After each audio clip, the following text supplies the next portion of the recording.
성탄 인례 찬송, 찬송가 122장 찬양하겠습니다.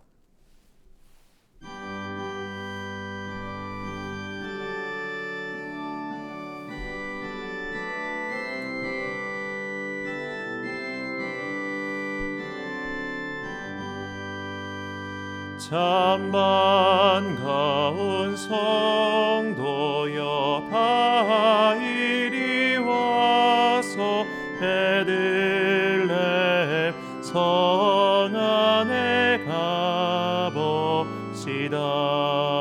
저 부유에 누이신 아기를 보고 엎드려 절하세 엎드려 절하세 엎드려 절하세 구주나셨네. 저 천사여 찬송을 높이 불러서 이광하라 전지에 울리어라. 주 하나님 앞에는 영광 돌려 엎드려 절하세 엎드려 절하세 엎드려 절하세 구주나셨네. 이 세상에 주께서 탄생할 때에 참신과 참 사람이 되시려고 저 동정녀 몸에서 나시었으니 엎드려 절하세 엎드려 절하세 엎드려 절하세 구주나셨네. 여호와의 말씀이 육신을 입어 날 구원할 구주가 되셨도다. 늘 감사한 찬송을 주 앞에 드려 엎드려 절하세 엎드려 절하세 엎드려 절하세 구주나셨네. 아멘.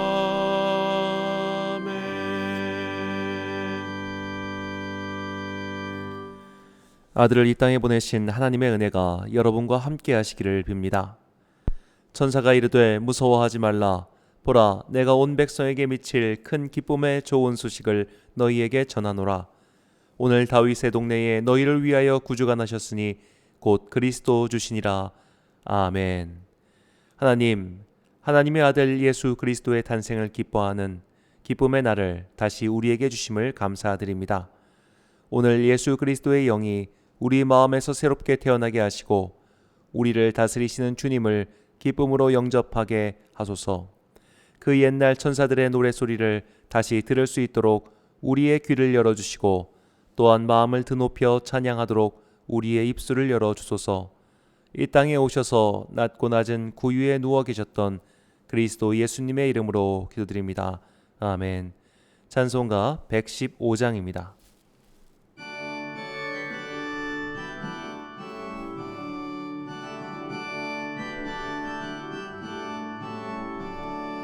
빛보다 구주 오셨네.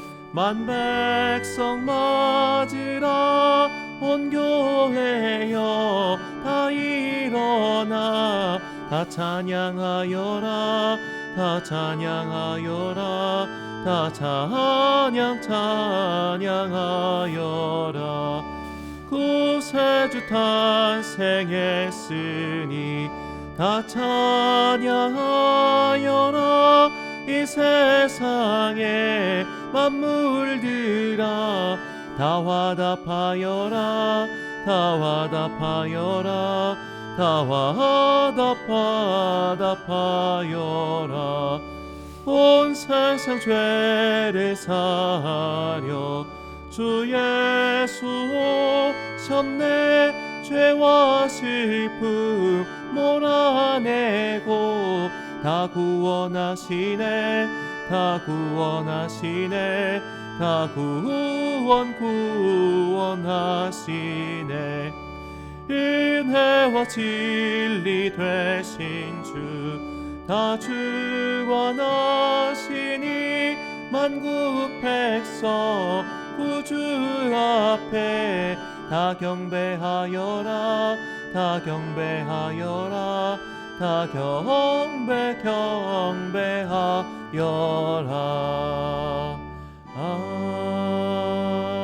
아멘. 교독문 119번을 함께 교독하시겠습니다. 여호와의 영광이 나타나고 모든 육체가 그것을 함께 보리라. 이는 여호와의 입이 말씀하셨느니라. 베들레헴 에브라다야, 너는 유다 족속 중에 작을지라도 이스라엘을 다스릴 자가 내게서 내게로 나올 것이라. 그의 근본은 상고에 영혼에 있느니라. 이는 한 아기가 우리에게 낳고 한 아들을 우리에게 주신 바 되었는데 그의 어깨에는 정사를 메었고 그의 이름은 기묘자라 모사라 전능하신 하나님이라.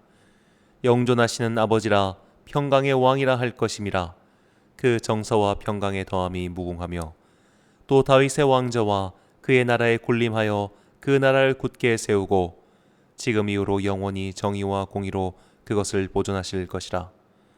천사가 이르되 무서워하지 말라.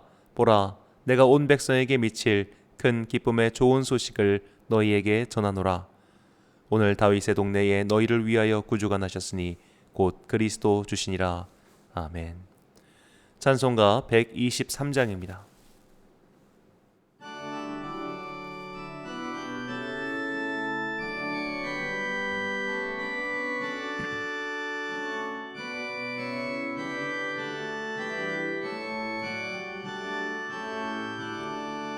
저 들밖에 한밤중에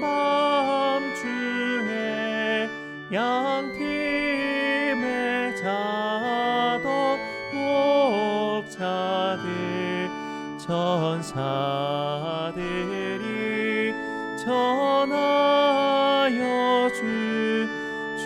주나시 소식 들었네. 노엘 노엘 노엘 노엘 이스라엘 왕이 나셨네. 저 동방에 별 하나가 이상한 빛을 비추어 이 땅 위에 큰 영광이 나타날 징조 보였네. 노엘 노엘 노엘 노엘 이스라엘 왕이 나셨네. 그 한 별이 베들레헴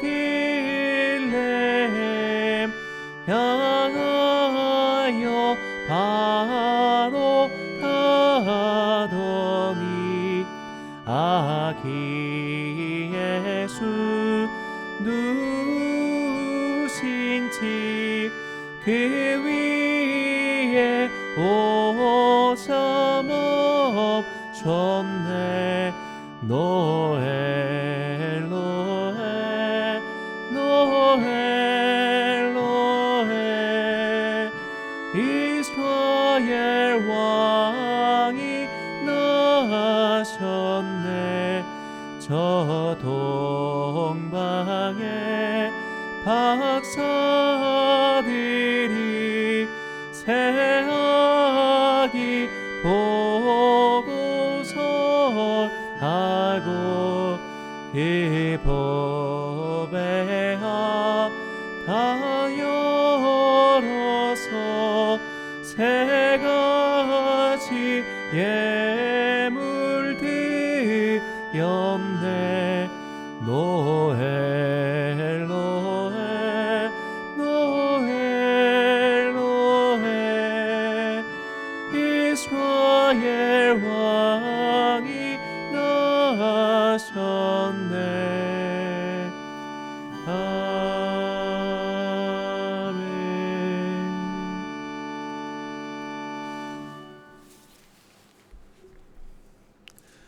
오늘 우리에게 주신 하나님의 말씀은 신약성경 누가복음 2장 1절에서 7절입니다.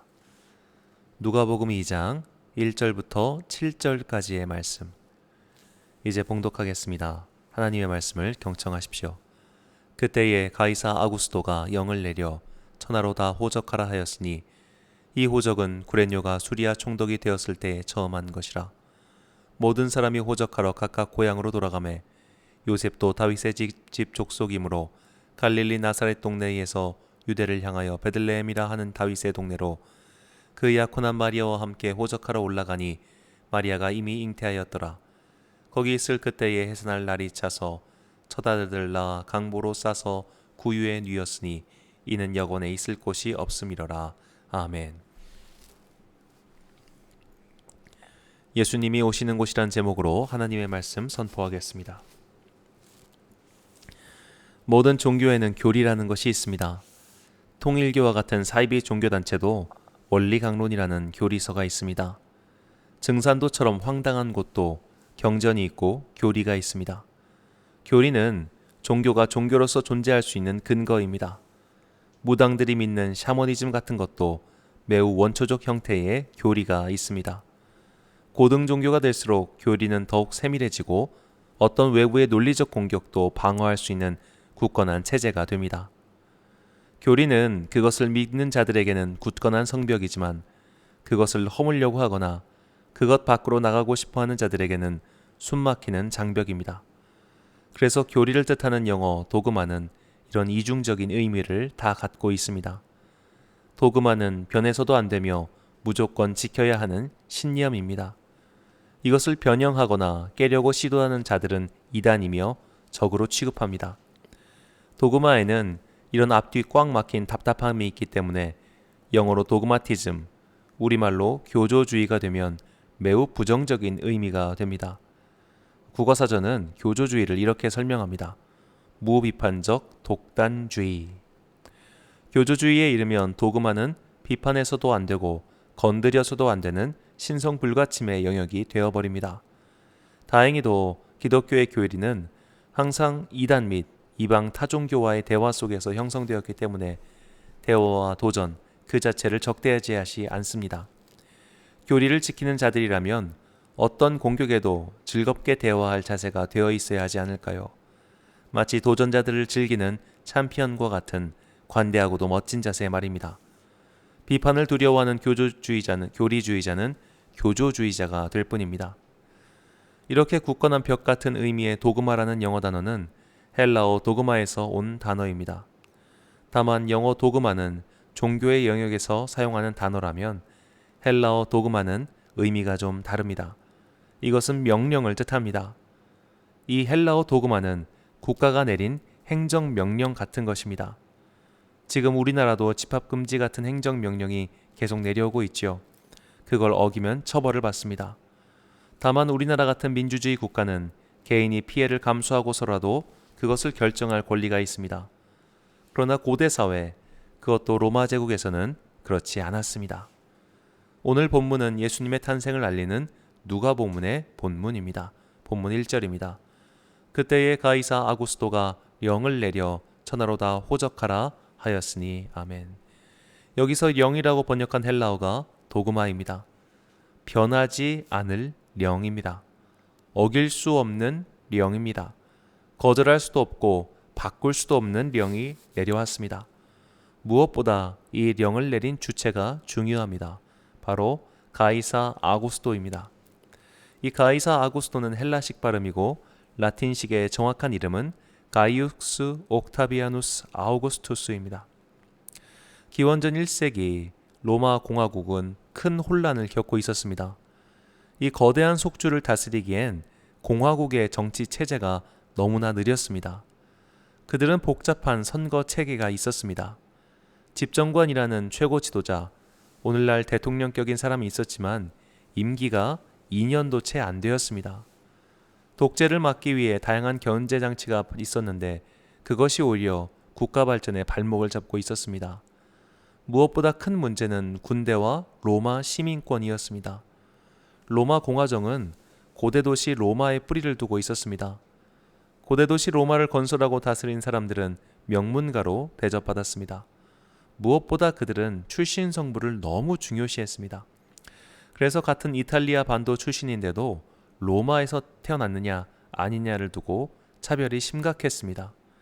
그래서 신진 세력은 로마 공화정의 핵심인 원로원에 가입하는 것이 너무나 힘들었습니다. 이런저런 복잡한 정치적, 사회적 상황을 정리한 인물이 가이우스 율리우스 카이사르입니다. 그는 국가의 긴급 상황 시에만 인정하는 독재권에 취임하여 국가의 어려운 문제를 하나씩 해결해 나갔습니다. 그 과정에서 일어난 내란도 진입하고 명실상부한 로마의 1인자가 되었습니다. 하지만 그는 기원전 44년 3월 15일 그의 정책을 반대하던 반대파에 의해 살해당합니다. 카이사르가 죽자 로마는 다시 내분에 휩싸입니다. 그 내분을 정리한 사람이 카이사르의 오촌 손주인 가이우스 옥타비우스 투리누스입니다. 이 가이우스 옥타비우스 투리누스는 카이사르의 누나인 율리아의 외손주였습니다. 그러니까 오촌 손주가 되는 셈이죠. 이 가이우스 율리우스 카이사르 옥타비아누스란 이름은 그가 카이사르의 양자로 입양되었기 때문입니다.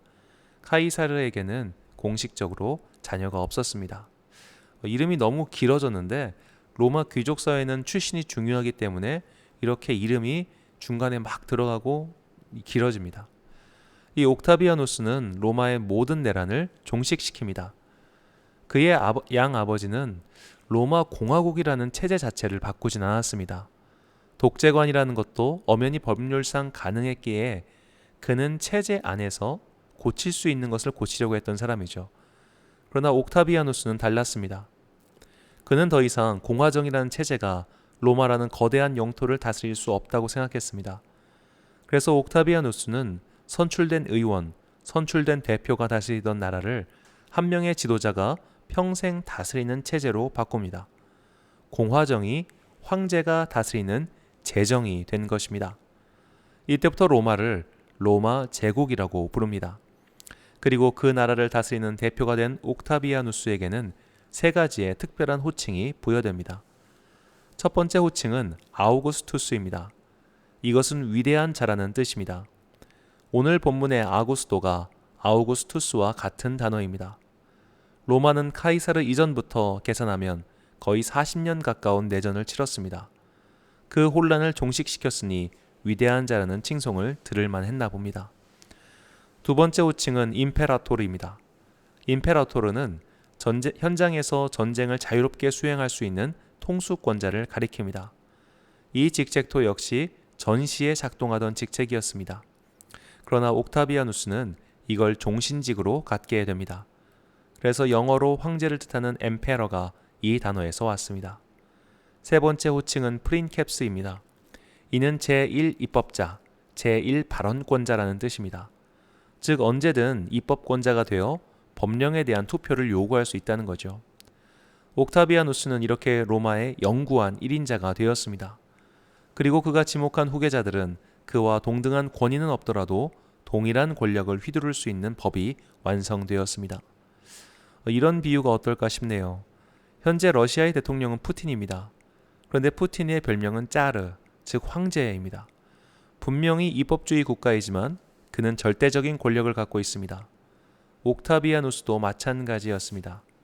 실제로 분명히 로마는 아직 원로원에 의한 공화정 정치 체제를 버리지 않은 것처럼 보였는데 실제로는 그가 황제처럼 권력을 갖고 있었다는 소리죠. 그 권력에는 실제로 누구도 대항할 수 없었습니다. 그 사람이 뿌린 령이 온 로마 제국에 내렸습니다. 그 령을 거역할 이는 없었습니다.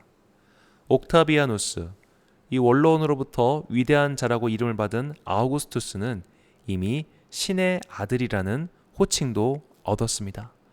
왜냐하면 그의 양아버지인 카이사르가 신이 되었기 때문입니다. 인간이지만 카이사르는 신이 되었습니다. 그를 위한 신전이 세워졌고 그를 위한 예배가 드려졌습니다.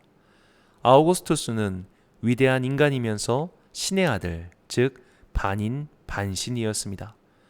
그러나 그는 단순한 반인반신, 신화 속의 주인공이 아니라 엄청난 군사력을 갖고 있는 반인반신이었습니다. 그가 내린 령을 거스른다는 것은 일개 개인에게는 상상도 못할 일이며 나라가 거역한다면 로마와 전쟁을 치르겠다는 선언에 불과했습니다. 누가 그런 담력을 낼 수 있었겠습니까? 더구나 로마는 폭력과 억압으로만 나라를 다스리지 않았습니다. 그들은 빵을 제공했습니다. 우수한 관계 시절, 우수한 도로를 건설해줬습니다. 도로와 수도 등 로마의 지배와 문화가 들어간 곳은 풍성해졌습니다. 그러니 누가 이 아우구스투스의 령을 감히 거스를 생각이나 했겠습니까? 그 령을 받은 한 사람이 있었습니다. 그의 이름은 요셉입니다. 그는 고향을 떠나 북쪽 나사렛에 정착했습니다. 그러나 호적 조사를 위해 어쩔 수 없이 고향으로 내려가야 했습니다. 결혼과 함께 그의 호적에 편입된 아내 마리아와 함께 말이죠. 아내 마리아는 만삭의 상태였습니다. 요셉의 터전이었던 나사렛과 고향인 베들레헴은 오늘날 도로를 따라가면 157km입니다. 현재 도로이니 그 당시에는 이런 도로가 있었을지 없었을지 알 수가 없습니다. 아마 더 걸으면 걸었지 덜 걷지는 않았을 겁니다. 오늘날 서울과 대전의 거리를 걸어서 갔습니다. 평범한 남성이 하루 30에서 40km를 걷는다고 하면 5일은 걸릴 거리입니다. 그런데 만삭의 아내가 있었으니 더 느렸을 겁니다. 그렇게 힘든 길을 고생해서 도착했습니다. 그런데 도착하면서 진통이 시작되었습니다. 이대로는 아이가 나올 것 같습니다. 숙소를 찾아 헤맸지만 도저히 자리가 없었습니다. 여기서부터는 사람들의 상상력에 따라 장소가 좀 변화합니다. 어떤 이는 예수님을 동굴에서 낳았을 것이라고 말합니다. 그리고 타고 온 나귀에게 줄 여물통, 즉 구유 안에 아기 예수를 살포시 뒀다는 상상입니다. 두 번째 장소는 말 그대로 짐승들의 숙소, 즉 우리입니다. 말이나 나귀 등을 맡겨두는 우리 안에 들어가서 그곳에서 출산했다는 얘기죠. 둘 다 가능성이 있습니다. 이 두 장소의 중요한 공통점은 사람이 살지 않는 곳입니다. 더구나 산모가 이런 곳에서 출산하면 온갖 병균에 노출된 최악의 장소라고 해도 과언이 아닐 겁니다. 모성 사망비라는 통계가 있습니다. 임신 또는 분만 후 42일 이내에 발생한 여성 사망자 수입니다. 이 출산이 고령화되면서 우리나라의 모성 사망 지수는 2018년도에 11.2입니다. 10년간 연평균 49.8명의 산모가 아이를 낳다가 사망했습니다. 결코 적은 숫자가 아니죠. 그런데 아프리카의 남수단 같은 나라가 2054입니다. 우리나라보다 200배 가까운 여성들이 아이를 출산하고 사망합니다. 열악한 의료시설 때문입니다. 21세기 현대 국가가 이 정도라면 2000년 전 팔레스타인 땅이야 말해서 무엇하겠습니까? 더구나 가정집도 아닌 짐승과 함께 있는 곳이라면 더욱 열악할 겁니다. 그런데 이 부모의 마음을 힘들게 한 일이 또 있었습니다. 그 자녀가 첫 번째 자녀였습니다. 본문 7절입니다. 첫 아들을 낳아 강보로 싸서 구유에 누였으니 이는 여관에 있을 곳이 없음이러라. 아멘. 첫 아들, 첫 자녀, 첫 손주. 뭐든지 첫 번째라고 하면 엄청난 감동이 있는 법입니다. 어느 교육 자료에 따르면 부모의 자녀 사랑은 첫째와 둘째 사이에 큰 차이가 있다고 합니다. 첫째는 미숙하고 부족한 게 있어도 열정과 최선을 다해서 키웁니다. 둘째는 경험이 좀 생겨서 그보다는 수월하게 키웁니다. 그래서 첫째에게 쏟은 관심과 사랑은 둘째가 절대로 따라갈 수 없다고 합니다. 미국 컬럼비아 대학교가 1973년에 38만 6,336명의 남성을 대상으로 한 검사 결과에 따르면 첫째는 평균적으로 둘째보다 지능이 높다고 합니다. 그리고 영국의 런던 대학교가 발표한 자료에 따르면 둘째는 첫째보다 알코올 중독자가 될 가능성이 40%가 높았고 심지어 자살률도 높다고 합니다.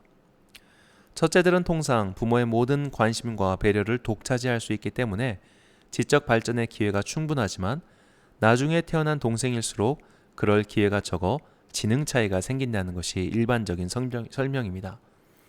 그래서 통상 첫째에 대한 부모의 관심이 100이라면 둘째는 부모가 아무리 용을 써도 50을 넘기기 힘들다고 합니다.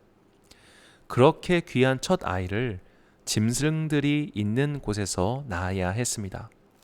이 출산부의 건강도 위협적이지만 아이에게도 치명적일 수밖에 없었습니다. 그런 곳에서 아이를 낳아야 하는 부모의 마음이 좋을 리가 없습니다. 첫째에게는 언제나 최고를 주고 싶은 것이 동서거금 모든 부모의 마음이지 않겠습니까? 이것이 요셉과 마리아의 처지였습니다. 출산 후에 이동하고 싶었을 겁니다.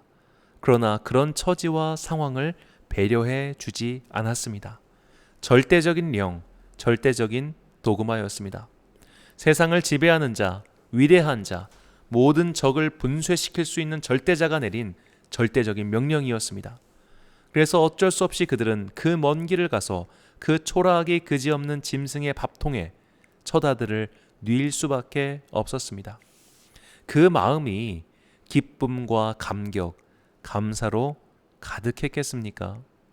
그렇게 생각하는 것은 과도한 낭만화입니다. 화장실에서 아이를 혼자 낳는 여자의 마음만큼 괴로웠을 겁니다. 우리는 이 상황과 장소에 주목해야 합니다. 예수님은 그런 곳에서 태어나셨습니다.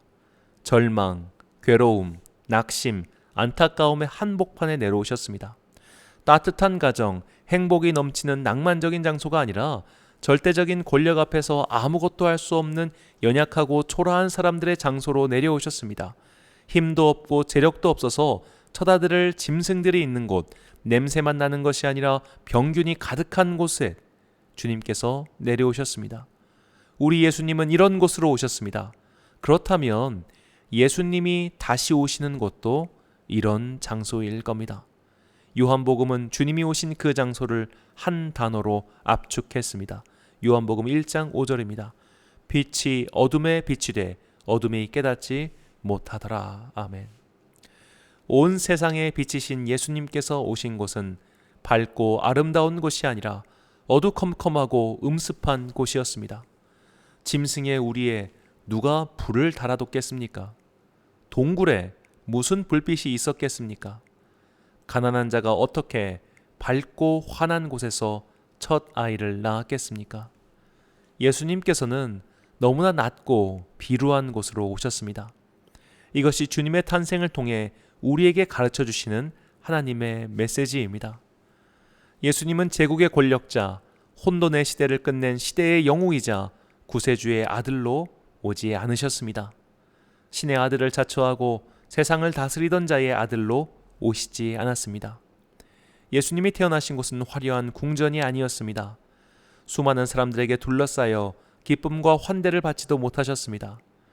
예수님은 절대자의 령에, 절대자의 도그마에 굴복할 수밖에 없었던 사람들, 약자들의 곁으로 오셨습니다. 죄의 어둠뿐만 아니라 사회의 어두운 곳에 숨어 있는 자들의 곁에서 오셨습니다. 오늘날로 치면 지하철 역사의 널빤지를 깔고 자고 있는 노숙자들 속에서 예수님은 태어나신 겁니다. 이 땅을 사는 동안 희망이 없어 뭉개진 사람들, 스스로를 뭉개버리거나 남들에 의해 뭉개진 그들 틈바구니에서 예수님은 태어나셨습니다. 그런 사람들 사이에서 태어나신 예수님은 다시 그런 사람들을 위해서 오십니다. 갈급한 사람들, 절박한 사람들, 스스로의 힘으로는 이 어둠을 이길 수 없고 내 운명을, 내 인생을 바꿀 수 없어 주님만 바라볼 수밖에 없는 사람들의 곁에 오십니다. 시편 51편 17절 말씀을 세번역 성경으로 읽겠습니다. 하나님께서 원하시는 재물은 찢겨진 심령입니다. 오 하나님, 주님은 찢겨지고 짓밟힌 마음을 멸시하지 않으십니다. 아멘. 이 17절의 개역개정판 성경은 상하고 통회하는 마음이라고 번역했습니다. 통회는 몹시 뉘우치다는 뜻으로 사실 히브리어 원문과는 뜻이 다릅니다. 이 단어는 다카흐인데 이는 깨어지다, 부서지다는 뜻입니다. 그러니 세번역 성경의 번역, 찢겨지고 짓밟힌 마음이 더 원문에 합당한 번역입니다. 우리는 하나님께서 회개하고 주님께 돌아온 사람들, 즉 그리스도인에게만 눈을 향해 계신다고 착각하기 쉽습니다. 이는 마치 유대인들에게만 전도하려고 했던 사도들의 처음 시도와 유사합니다. 일단 우리들이 먼저라는 생각입니다. 그래서 초대교회 사람들은 이방인인 고넬료 가정에 성령이 임하자 깜짝 놀라고 맙니다. 하나님께서 이방인들에게 성령을 주시다니 라고 놀란 겁니다. 그 당시 유대인들의 도그마, 교리에서는 이방인은 선을 행해도 이방인일 뿐이었습니다. 하나님은 이스라엘의 하나님이셨지 모든 사람의 하나님은 아니셨습니다. 찢겨지고 짓밟힌 마음을 멸시하지 않으시는 하나님, 그분은 모든 찢겨지고 짓밟힌 마음을 그냥 두지 않으십니다. 즉 그리스도인 가운데서 짓밟힌 마음을 눈여겨보신다는 것이 아니라 그리스도인이든 비그리스도인이든 짓밟힌 마음, 찢겨진 마음을 무시하지 않으신다는 겁니다. 은혜를 받았으나 속이 좁은 사람들은 저들에게도 미치는 하나님의 은혜를 못마땅해 합니다. 저들을 위해서 오신 주님을 인정하지 않으려고 합니다. 우리는 크던 작던 그런 마음을 품고 있습니다. 이런 의식을 다룬 소설 작품이 이청준의 벌레 이야기입니다. 이 이야기를 각색해서 만든 영화가 이창동 감독의 밀양입니다. 영화와 소설의 결말도 다르고 사실 세부적인 내용도 주제의식도 좀 다릅니다. 하지만 굉장히 중요한 공통적인 함유가 있죠. 아들을 죽인 살인자가 나는 용서받았습니다 라고 평안한 표정을 짓자 살해당한 자녀를 둔 어머니가 절규합니다. 내가 용서하지 않았는데 누가 그를 용서한단 말인가? 이 소설 속의 대화를 옮겨보겠습니다. 저도 집사님처럼 그를 용서해야 한다고 생각은 했어요. 그래서 교도소까지 그를 찾아갔고요. 그러나 막상 그를 만나보니 그럴 수가 없었어요. 그건 제 믿음이 너무 약해서만은 아니었어요. 그 사람이 너무 뻔뻔스럽게 느껴져서였어요. 사람이 어떻게 그럴 수가 있어요. 그 사람은 내 자식을 죽인 살인자예요. 살인자가 그 아이의 어미 앞에서 어떻게 그토록 침착하고 평화스러운 얼굴을 할 수가 있느냐는 말이에요. 살인자가 어떻게 성인 같은 모습으로 변할 수 있느냐 그 말이에요. 절대로 그럴 수는 없는 일이에요. 그럴 수가 없기 때문에 전 그를 용서할 수가 없었던 거예요. 아람이 엄마, 그 사람은 애 엄마 앞에서 뻔뻔스러워 그런 얼굴을 한 게 아니에요. 아람이 엄마도 들었지 않아요. 그 사람은 이미 영혼 속에 주님을 영접하고 있었던 거예요. 그것으로 주님의 사함을 얻고 있었던 거예요. 그래서 그토록 마음과 얼굴이 평화스러웠던 거예요. 그래요. 내가 그 사람을 용서할 수 없었던 것은 그것이 싫어서 보다는 이미 내가 그러고 싶어도 그럴 수 없게 된 때문이었어요. 집사님 말씀대로 그 사람은 이미 용서를 받고 있었어요. 나는 새삼스레 그를 용서할 수도 없었고 그럴 필요도 없었어요. 하지만 나보다 누가 먼저 용서합니까? 내가 그를 아직 용서하지 않았는데 어느 누가 나 먼저 그를 용서하느냔 말이에요. 그의 죄가 나밖에 누구에게서 먼저 용서될 수 있어요. 그럴 권리는 주님에게도 있을 수가 없어요. 그런데 주님께서는 내게서 그걸 빼앗아 가버리신 거예요. 나는 주님에게 그를 용서할 기회마저 빼앗기고 만 거란 말이에요. 내가 어떻게 다시 그를 용서합니까? 이 마음이 사실 우리의 마음입니다. 그는 용서받을 자격이 없습니다. 용서를 해도 내가 용서해야 합니다. 즉 죄와 벌에 대한 판결은 이미 내 안에 세워뒀습니다. 그리고 하나님의 행동 범위도 정해뒀습니다. 여기까지는 받아주고 사랑해 주셔도 되지만 저들부터는 사랑해 주시면 안 됩니다. 저들은 이교도이고 범죄자이고 더러운 사람들입니다. 라고 제한을 둡니다. 그러나 하나님은 온 인류의 참 부모이십니다. 그분은 오늘도 세상에서 가장 고통받고 괴로워하는 이들을 찾아가 그들의 위로가 되어주시며 그들을 위해 가장 애통하고 계신 하나님이십니다. 그렇게 어둠에 있는 자들을 위하여 주님은 이 땅의 가장 낮은 곳에 오셔서 빛과 위로, 사랑이 되어 주셨습니다. 이것이 오늘 성탄을 맞이한 온 인류에게 주시는 하나님의 메시지입니다. 사랑하는 로뎀교회 성도 여러분, 그리고 이 영상을 시청하시는 사랑하는 주님의 자녀 여러분, 상한 걸대를 꺾지 않으시는 주님, 짓밟히고 깨진 영혼을 외면하지 않으시는 주님께서는 오늘도 낮은 곳, 어두운 곳을 찾아가 위로해 주십니다. 그리고 이미 주님의 위로를 받은 우리가 그들을 찾아가길 원하십니다. 그리고 위로가 필요한 사람들, 짓밟히고 괴롭힘 당하는 자들을 항상 긍휼과 애통함, 그리고 조심스런 마음으로 쳐다봐야 합니다. 우리 사회는 어느샌가부터 타인을 향한 안타까운 마음보다는 희생양을 찾듯 그를 지디기고 밟고 그것을 통쾌해 하는 가학적인 사회로 향해 가고 있습니다. 무분별한 욕설이 잦아들 기미가 없습니다. 이제는 관심만 끌 수 있다면 타인의 영역을 침범하여 갖은 행패를 부려도 그것이 흥미를 끌어 돈을 버는 세상이 되어버렸습니다. 얼마 전 몇몇 유튜버들이 출소하는 범죄자의 호송차 위에 올라타 난동을 부리고 그의 집을 찾아가 소란을 피운 죄로 검거되는 일이 있었습니다. 이것이 불과 며칠 전입니다. 며칠 전에는 온 동네가 요란스럽게 떠들던 자들이 이제는 자취를 감추었습니다. 사람들한테 그런 행동을 해서 인기를 얻지 못하자 금방 식어버리고 빠져버렸습니다. 사람들의 조회수가 곧 돈이 되는 유튜브의 세상에서 사람들은 이제 타인의 삶을 더욱 짓밟고 그것을 희화화하고 돈까지 버는 기형적 세상을 살고 있습니다. 이런 세상일수록 우리는 주님의 마음이 어디에 있을지 항상 눈여겨봐야 됩니다. 증오와 미움, 그리고 정의를 가장한 가학적 행위가 기승을 부리는 세상에서 과연 이 땅에 다시 예수님이 오신다면 그분이 태어나실 낮은 곳은 어디인지, 어두운 곳은 어디인지 주의 깊게 살펴보며 기도해야 합니다. 특히 조심해야 하는 것은 나의 섣부른 판단입니다. 모든 인간은 자신에게는 관대하고 타인에게는 엄격합니다. 인간의 나쁜 본성입니다. 그래서 저들은 자격이 없다는 판단을 쉬이 내리곤 합니다. 성경은 우리에게 재판관의 권리를 주지 않으셨습니다. 재판하시는 분은 오직 하나님이십니다. 그리고 예수님은 재판이나 판결이 아닌 사랑하기 위해 이 땅에 오셨습니다. 우리가 믿는 주님이 사랑하기 위해 오셨다면 그분께서 다시 오셔서 선과 악을 판결하실 그때까지 우리가 할 몫은 사랑입니다. 올해는 참 힘든 한 해였습니다. 전염병의 확산과 정치, 경제적 혼란의 상황은 우리 모두의 마음에 깊은 한숨과 긴 그늘을 드리웠습니다.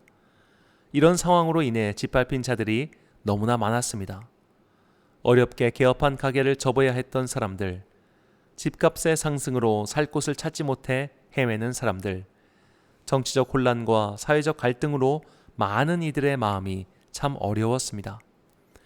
그러나 이제 주님의 영인 성령님은 짓밟히고 부서진 사람들의 영혼을 찾아오실 겁니다. 그들의 삶으로 들어오실 겁니다. 그것이 주님의 약속이었고 그 약속은 반드시 이루어질 것이기 때문입니다. 마음이 힘든 곳에 서 계시다면 이제는 영혼의 빗장을 열고 주님을 맞이할 준비를 하십시오. 짓밟히고 찢겨진 삶을 살고 계시다면 이제 온 마음을 다해 주님께 예배드리십시오. 주님의 영이 여러분을 찾아가실 겁니다. 예수님의 탄생이 2020년 한 번 일어나고 끝나는 사건이 아니라 오늘도 주님의 영인 성령님을 통해 매해 날마다 성탄의 기적이 일어나시길 간절히 축원합니다. 기도하겠습니다. 사랑과 은혜가 풍성하신 아버지 하나님, 주님께서는 로마 제국 황제의 가정이 아니라 그의 도그마에 반항할 수 없었던 저 먼 나라의 요셉 가정을 통해 오셨습니다. 멀쩡한 집안도 아닌 짐승과 함께 있는 그 누추한 곳에서 예수님은 태어나셨습니다. 주님께서 가장 낮은 모습으로 오셨기 때문에 세상의 밑바닥에서 침울해하던 우리들에게 위로를 주셔서 감사합니다. 주님께서는 오늘도 이 세상에서 짓밟히고 부서지는 인생들 한가운데로 찾아오십니다. 주님의 위로 외에는 아무 희망도 없는 자들에게 성탄의 은혜가 임하길 간절히 소망합니다. 오늘도 총알이 빗발치는 내전을 겪고 있는 아프가니스탄을 불쌍히 여겨 주옵소서. 강대공의 틈바구니에서 100년 가까운 혼돈을 거듭하고 있는 그들의 안타까운 상황이 속히 그치게 하옵소서. 10년대 내전 중인 시리아를 위해 기도하오니 그들의 무너진 삶이 회복되게 하옵소서. 고작 7년의 동안의 내전으로 무려 40만 명이 살해당한 아프리카 남수단을 위해서 기도합니다. 이런 나라들은 아이들은 태어나서 죽고 어머니들은 아이들을 낳고 죽습니다. 무엇보다 형제나라 북한을 위해 기도합니다. 그곳의 어둠 역시 다른 나라들 못지 않습니다. 무엇보다 자유를 박탈당하고 기도하지도 예배를 드리지도 못하는 우리와 말이 통하는 그들을 위하여 기도하오니 그들을 위해서 주님께서 그 땅에 내려가실 줄 믿습니다. 가족의 따뜻한 품을 그리워하고 있는 북한에 억류된 7명의 선교사님들을 기억하여 주옵소서. 주님께서 그들에게 따뜻한 성령님의 불을 내려주셔서 그들의 감옥바닥이 춥지 않게 하시고 이번 겨울을 무사히 넘겨 새 봄과 함께 석방될 수 있도록 은혜와 기적을 베풀어 주옵소서. 함께 모여서 예배드릴 수 없는 참 답답한 성탄절입니다. 올해는 칸타타도 하지 못하고 세례식도 하지 못합니다. 이 총체적 어려움 속에서 우리는 주님께 간절히 긴급히 기도합니다. 주여, 이 세계를 고쳐 주옵소서. 짓밟히고 부서지는 이 세계를 주님의 빛으로 감싸 주옵소서. 특히 예배를 드리지 못하고 있는 교회에게 다시 예배의 기쁨, 주님과 함께하는 기쁨, 주님을 모시는 기쁨을 회복시켜 주옵소서. 주님께서 인간의 육신을 입고 이 땅에 오신 그 놀라운 기적이 주님께서 다시 오시는 날 완성될 기쁨으로 올 줄 믿습니다. 그때까지 우리의 믿음이 변치 않게 하시고 맡겨진 사명을 끝까지 감당할 수 있도록 성령님께서 우리 마음 깊숙한 곳에 좌정하여 주옵소서. 오늘 이 성탄의 은혜가 이 땅의 낮은 곳에서 신음하고 있는 모든 영혼들에게 임하길 간절히 기도하며 이 모든 말씀이 육신이 되어 이 땅에 오신 예수 그리스도의 이름으로 기도합니다. 아멘. 찬송가 126장 찬양하겠습니다.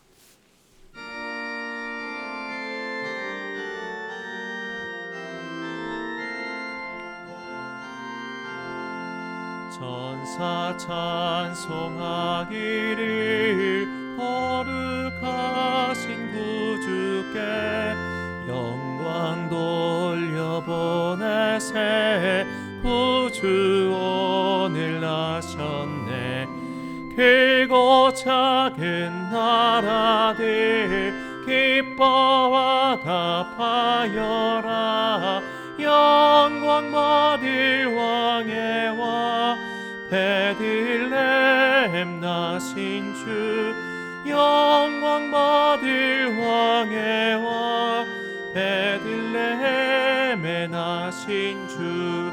오늘 나신 예수님 하늘에서 내려와 처녀 몸에 나셔서 사람 몸을 입었네.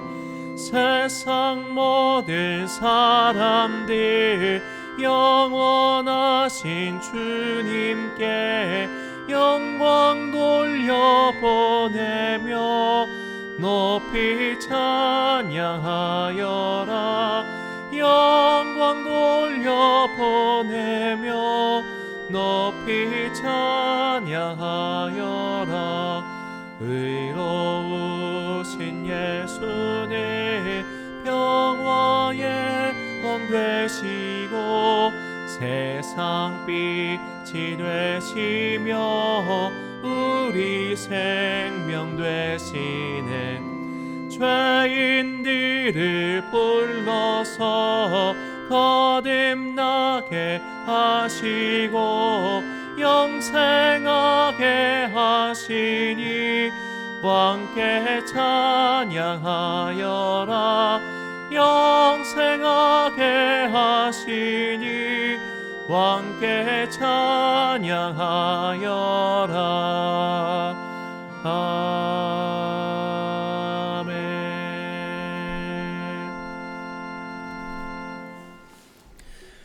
2020년 송구영신 예배 영상 업로드 시간 안내입니다. 12월 31일 목요일 저녁 9시에 송구영신 예배 영상이 업로드되니 또 많은 예배에 함께 해주시기를 부탁드리겠습니다. 파송의 말씀 드리겠습니다. 오늘도 가이사 아구스도의 도그마가 살아있습니다. 그 령은 우리를 사랑해야 할 존재가 아니라 미워하고 다투며 증오하게 만들고 있습니다. 그것이 이 세상을 다스리는 철칙이라고 믿게 만듭니다. 그러나 예수님의 탄생은 가이사 아구스도의 도그마를 깨버립니다. 그 도그마는 가짜라고 선언합니다. 우리가 믿고 따라야 할 도그마는 세상의 도그마가 아닙니다. 예수 그리스도의 사랑입니다. 그 사랑의 교리를 믿고 깨지고 상한 영혼을 위해 이 땅에 오신 예수님의 위로를 받으십시오. 그 받은 위로로 다시고 깨지고 상한 사람의 버팀목이 되어 주십시오. 그것이 우리가 예수님께 드릴 수 있는 최고의 생일 선물입니다. 축도로 성탄 예배를 마치겠습니다. 여호와는 내게 복을 주시고 너를 지키시기를 원하며 여호와는 그의 얼굴을 내게 비추사 은혜 베푸시기를 원하며 여호와는 그 얼굴을 내게로 향하여 드사 평강 주시기를 원하노라. 아멘.